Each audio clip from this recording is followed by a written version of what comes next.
Hello and welcome to the Candlelight Podcast, where I, Mohamed Abdalla, talk about different topics, including some of my favorites, which are movies, martial arts, and philosophy. Let's start with this week's quote, guys. Stop trying to find yourself. Start to define yourself. Again, stop trying to find yourself. Start to define yourself. This quote, I don't know what its origin is because the person I heard it from said it, but he's like, yeah, it came from somewhere else. But hey, I'm still gonna give credit to the person that I heard it from, which was the UFC fighter Matt Brown. And I think we actually talked about this quote before on this podcast. I think we actually talked about this. But hey, I mentioned it before, but I didn't put it as an official quote. It was just like something I said right off the cuff, as I was, well into my podcast. So, this quote came from Matt Brown, who was on the Joe Rogan Experience, his podcast, the biggest podcast in the world. And I thought that was really interesting because I didn't think of it, necessarily. I had this idea before maybe of, defining yourself rather than finding yourself, but I've never heard it being said that way. Something so simple, so straightforward, so just, straightforward. Yeah. Just directly. He says, just stop. He was actually amidst of explaining his life story and how he kind of got into mixed martial arts, because he's a UFC fighter. And sorry, adjusting my seat right there. And he kind of says, he went through a lot of different phases and a lot of different things. He was just trying out so many different things that he was kind of trying to find himself. But at the end, he kind of decided that instead of trying to find himself, he's going to define himself. And he became a fighter. And that's something that I really find interesting because I'm in the process of actually trying to build my character because I'm going to be someone, I have to be someone for the rest of my life. And I need to be, someone who I can respect, someone who I can admire, someone who I would wish to be, the brother of my sisters and brothers, the son of my parents, the father of my future children. So that's what I want to do, just become a better person, become a good person, become someone who's, useful to the community, become someone who is, who has purpose. So, just have to define myself, and I already know who I am. It's not like I'm lost. I don't even know who I am. It's not like that. No, I know who I am. I know what I'm trying to do. I know what my goals are, but I do not know. What I do not know is exactly what the future looks like for me. The next 5 years. I don't know what I want to do within these next 5 years. Look, my major goal in life is just to please God. Be the best person I can be and please God, and that's just by abiding by the principles. Just being a good person, be charitable, be a positive person, be nice to people, and just do what you have to do what you need to do your duties, and yeah, that's pretty much it. Just do what you have to do. And this is the month of Ramadan, so it's like the perfect time to actually, practice that. But what I do not know, the thing I struggle with is, how is my career going to look like? What career am I even going to pursue? What do I want to be? So these are the things that I have to sit with myself and actually hash out. And, just give myself a plan. Because as we said last week, failure to plan is planning to fail. And everything is going good so far, but it could be better. Like everything, it just could be better. I could be doing better. But anyways, that's me pondering on the quote and applying it to myself. Think about it for you guys as well. How does this apply to you? What do you want to be? What do you want to define yourself as? What do you want other people to look at you and think of? Well, maybe not necessarily other people. What do you want you to look at yourself and think of? Am I a good person? Am I a person who's doing enough? Am I a person who's, leaving a positive impact in this world? And that's something I plan to do, So, by the way, guys, it took me a while to start recording this episode because I have no idea I have some idea of what I want to talk about. Because every week I kind of have notes in front of me, just like to just have some points that I want to mention. It's a free flow most of the time, but like 90% of the time. But 10% of the time, it's like some things I'm reading off of my notes, and it's just some talking points that help me talk about different things that are going on. For example, MMA news and whatever and whatnot. But hey, that's generally for the end of the episode. It just so happens to be that way. Talk about MMA at the very end and what's going on there in the world of combat sports. More specifically MMA. But now I kind of just didn't have an idea of what to talk about much. But hey, we're still gonna talk about something. By the way, guys, I suck when I go off the cuff. I am horrible when I don't have kind of like something ready, some kind of script. Not a script, rather some kind of ideas planned out. I can't, go through my day and just do stuff. I rather, have a list of stuff I need to do and then follow that list. Something to give me some structure. I believe I mentioned this before, but I'm saying it again. I'm reiterating because it's important. That's for me. That's my temperament. That's my genetic makeup. That's who I am. But it's not everybody. Some people prefer to do everything spontaneously and it actually works out for them. But hey, I'm not those people. I'm myself. So there you go. What I do have in the notes is just like random things, for one, it's I'm actually considering not only posting the podcast as a voiceover thing with the thumbnail and just the thumbnail. It's just a thumbnail throughout the video. I'm thinking of maybe introducing a video, a video of me as I'm speaking. You can actually see me talk, and the reason for that is because I want to practice my animation and production skills. See how well I can make some sort of logo, make some sort of animation, animatics play as an intro, and then as I end the podcast, and just have them flowing throughout the video. Something pretty cool like that. I really want to practice how well I can do that because I'm a multimedia student and that's my department. That's something I do. And I really want to, practice it, but not, for schoolwork necessarily, something I do for university. I want to do it here. Something I'm enjoying myself in because, this podcast, even though it's sometimes something that I have to do and like think of doing, and it's like, oh, how am I gonna start? What quote am I gonna use? It's not really a chore, it's just me just hanging back, relaxing, and talking. It's not something that I'm really putting any pressure on myself with. It's not really something I have to get good grades on. It's just me enjoying myself, having my free time, my leisure time, relaxing, as it should be. I want to be laid back here. I want to say some interesting things, talk about what I find interesting, and then just go from there. And just, enjoy myself. And, oh, snap. Let me actually just get my phone real quick. Just 1 second. I'm go and come back because I remembered I had something interesting that I found on my that I wrote down on my phone, and I want to talk about it. So just 1 second. I'm not even going to pause. You're getting the full uncut version here. And removing my phone from the charger. Here we go. All right. And I'm back. All right, let's open this thing up. See what I have written in there. It's like, sometimes throughout the week when I find something interesting, I just kind of like note it down. It's like, next podcast episode, talk about this. So, let's see what I have here. All right. Oh, this is interesting. Crazy stories that should be made into movies. So I have like 3 different names of people who, I've read about and I've heard about and I've researched about and found their stories to be quite interesting to the point that I think they should be made into movies because they're pretty fascinating. So let's check this out. The first name on the list is like just 3 people, but it's much, much more than that. This list can go on and on of people and events I've researched. Let me just kind of look and see. Okay, so one of the names I don't remember writing there. It's confusing. I'm Googling it right now to see who I was thinking about, but I can't really find anything.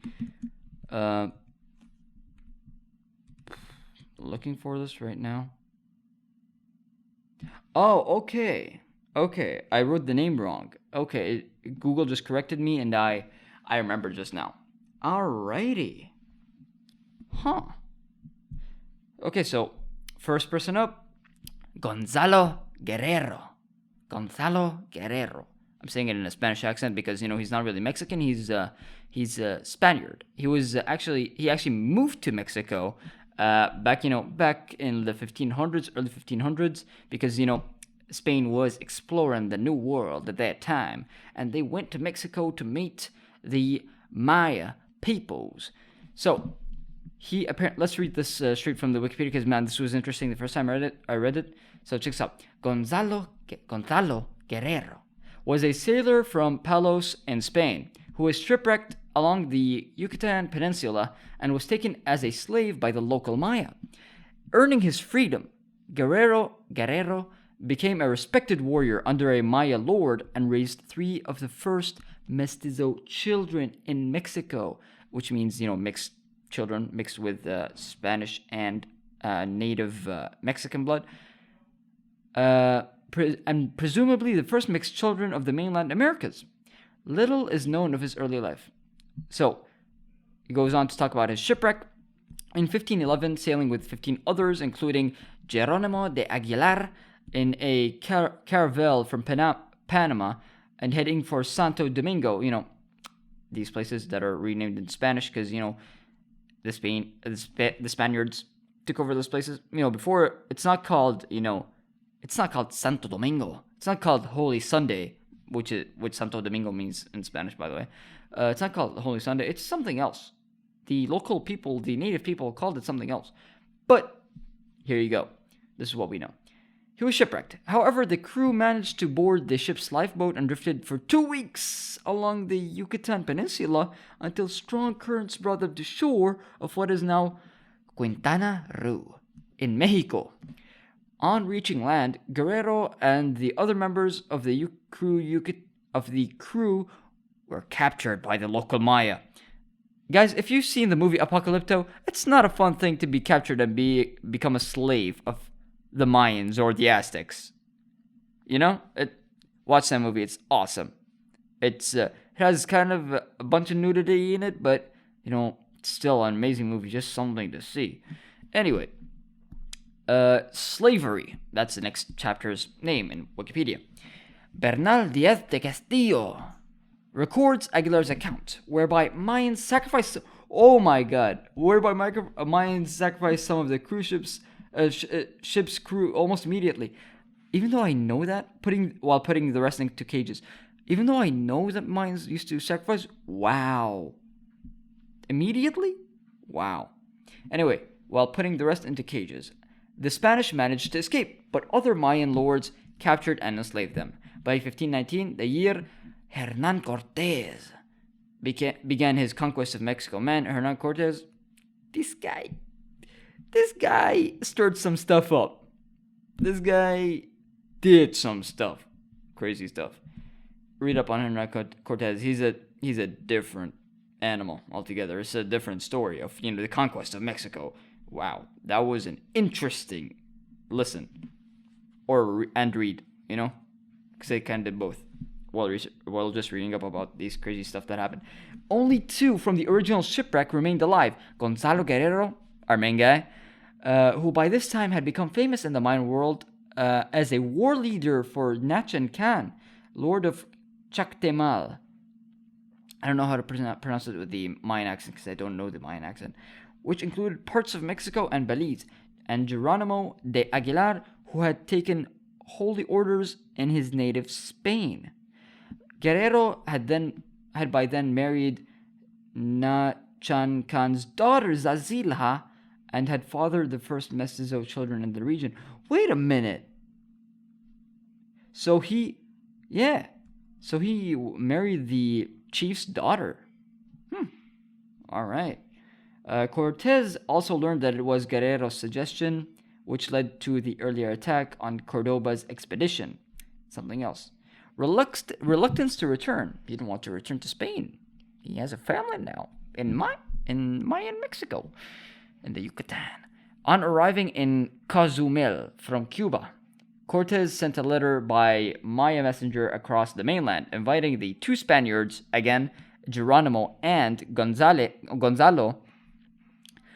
He invited the two Spaniards of whom he had heard rumors to join him. Aguilar became a translator, along with Doña Marina La Malinche, whatever that means, during the conquest. According to, that's a lot. This is a bunch to read. But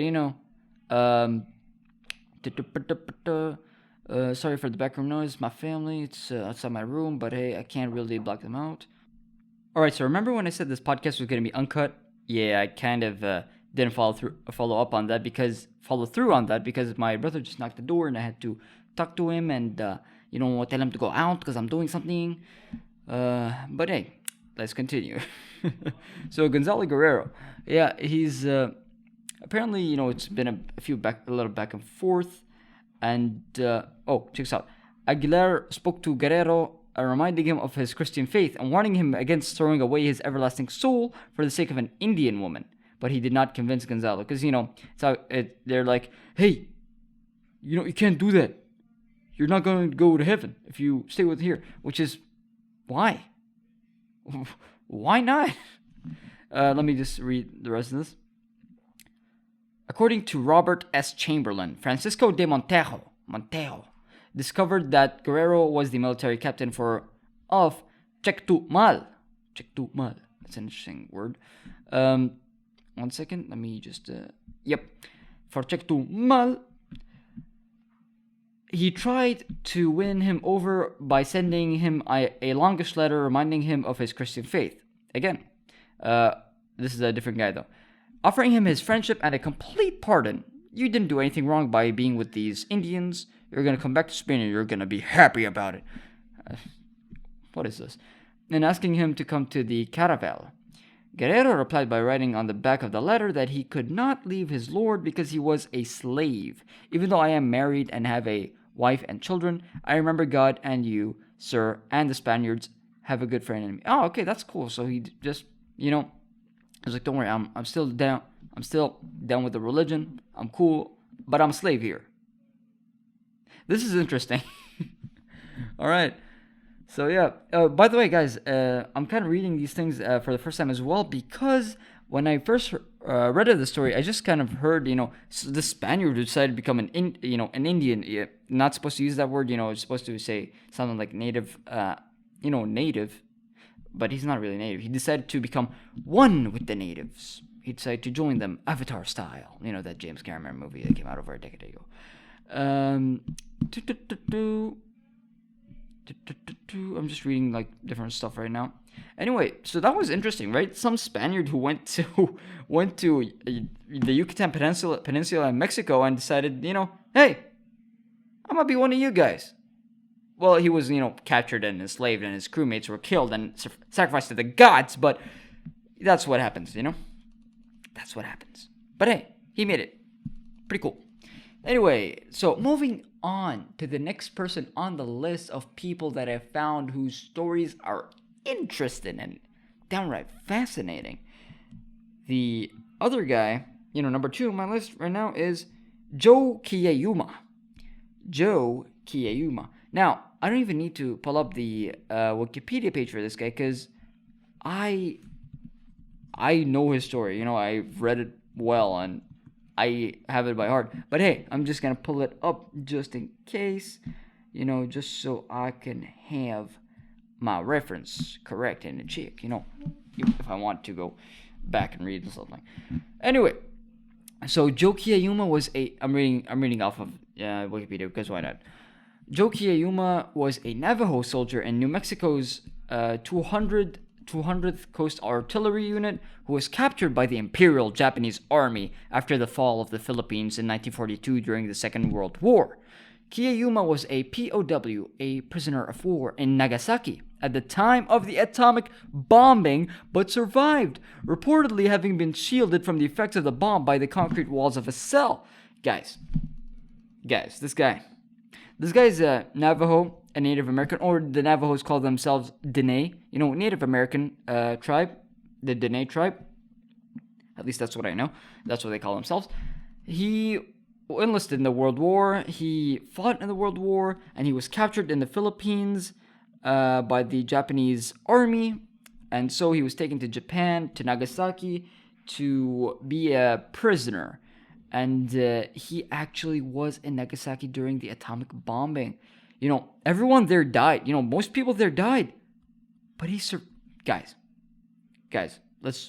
let me lay this out. I'm not even reading from the wiki anymore. I'm telling you this from what I know.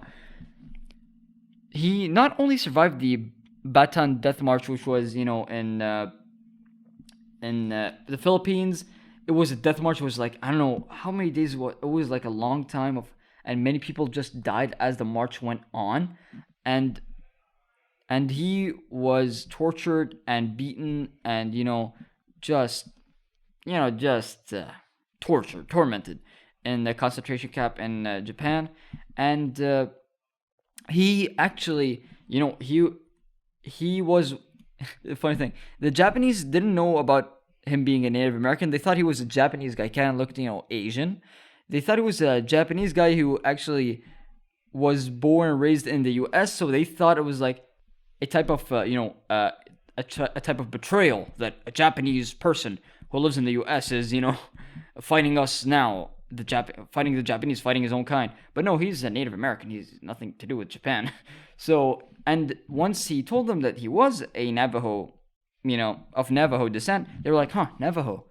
Well, there's this thing called the Navajo Code that the Americans, the Marine Corps of the United States, are using in order to, encrypt their messages so that, the enemy does not understand what they're saying. Because obviously they know that the Americans speak English, so they're going to have people who speak English. So the U.S. decided to use this code in the Navajo language to kind of encrypt their messages. And the Japanese, after knowing that Kiyama, Kiyumiya, it's not Kiyama, it's Yumiya, sorry for mispronouncing that. Once they found out he was Navajo, they were like, let's use him to decode the messages. But they were unsuccessful because he said the messages sounded like nonsense to him, even though he understood Navajo. So, he wasn't much use. They used to torture him. They used to, kind of like strip him naked and throw him out in the, cold Japanese weather where, his feet, because he was barefoot, his feet would stick to the ice, and then they would, push him as he was stuck to the ice, and that would, guys, it's graphic, that would, tear off the soles of his feet, and man, he just had to endure a lot. And then, cherry on top, he was put in a concrete cell in Nagasaki. And they could see that there were planes approaching, and they're about to drop the big bombs, the big, horrific, horrible, nuclear bombs, the atom bombs. And he was in his cell, and people were actually kind of like, because, soldiers are trying to evacuate and do whatever, just kind of like run as fast as possible away from, whatever's going to come, especially the blast. But he was stuck. Nobody was there to open the cell for him. He was stuck inside the cell, and he was trapped. He was simply trapped. And then the blast went off, and it just, eviscerated, obliterated everything in its path, but, killing everyone, basically. But not him. He was, shielded by his cell. So it's really interesting. And then you can guess what happens after that. He was shielded, but hey, who's there to open up the cage for him or to provide him food or help him escape now? Everyone's all dead around him.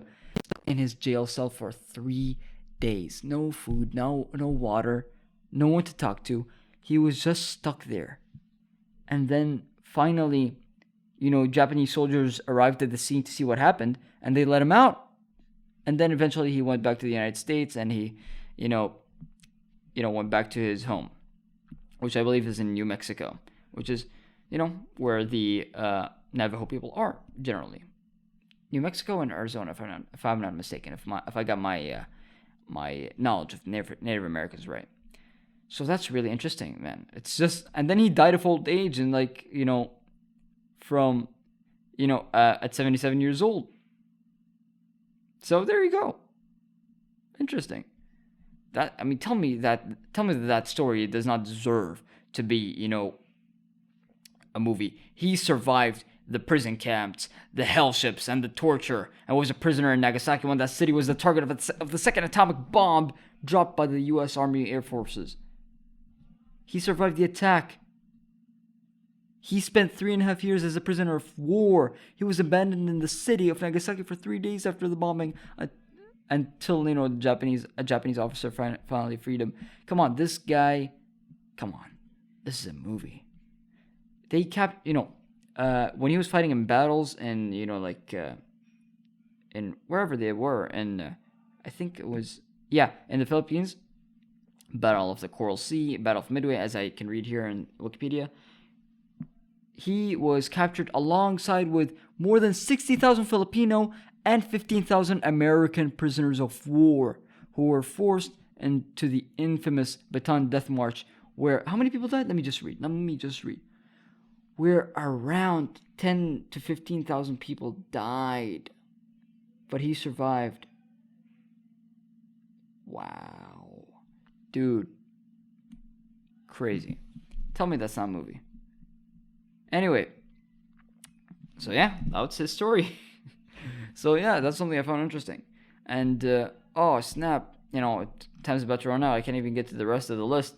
I only have, one more, but I hope to expand it in the future and just talk about these interesting things that happened in real life that not many people know about. Like, how interesting was that story? The Spaniards being stuck in Yucatan and becoming one of the natives is fascinating enough, but then you've got this.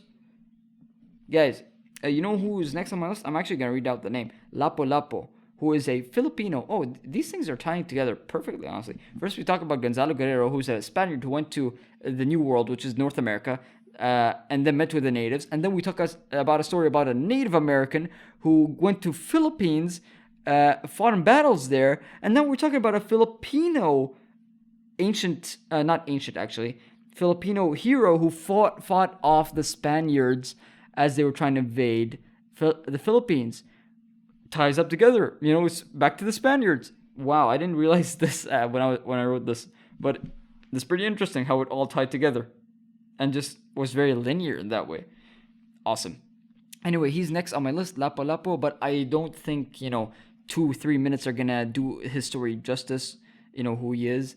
So I'm just gonna keep that for another time, and I actually have to go get some suhoor because it's 4 a.m. right now as I'm recording this.